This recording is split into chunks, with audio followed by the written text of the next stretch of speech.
আসসালামু আলাইকুম ওরহমতুল্লাহি ওয়াবারাকাতুহু। আজকে আমি আপনাদেরকে একটা হাদিস বলতে চাই। যারা মসজিদে যান তাদের জন্য এই দোয়াটা, এই হাদিসটা। যারা মসজিদে যান, যারা জানেন বা অগণিত সোয়াবের অংশীদারি হতে পারবেন আপনারা, এবং কি আপনারা যতক্ষণ মসজিদে থাকবেন ততক্ষণ পর্যন্ত আল্লাহর রহমত আপনার উপরে বর্ষিত থাকবে।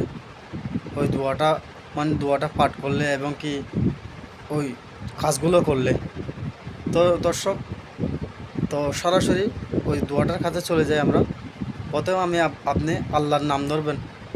আল্লাহর নাম ধরে বিসমিল্লাহির রহমানির রহিম বলে মসজিদে পা দিবেন, ডান পা দেওয়ার পরে এরপরে বলবেন যে এরপরে আমার রসুলকে সালাম দেবেন সর্বপ্রথম।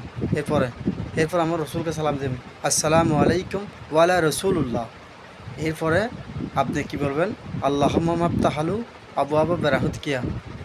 এই দোয়াটা পড়বেন আপনারা। আল্লাহুম্মা মাফতাহালু আবু আবু বেরাহুতকিয়া, এই দোয়াটা পড়বেন। অপর মুসলমান ভাই বোনদেরকে শেয়ার করে দিবেন এই এই এই ইয়াগুলো শেখার জন্য। ঠিক আছে, আপনারা একটু খেয়াল রাখবেন। এই ইসলামিক ভিডিওটা বেশি বেশি করে শেয়ার করবেন। আসসালামু আলাইকুম।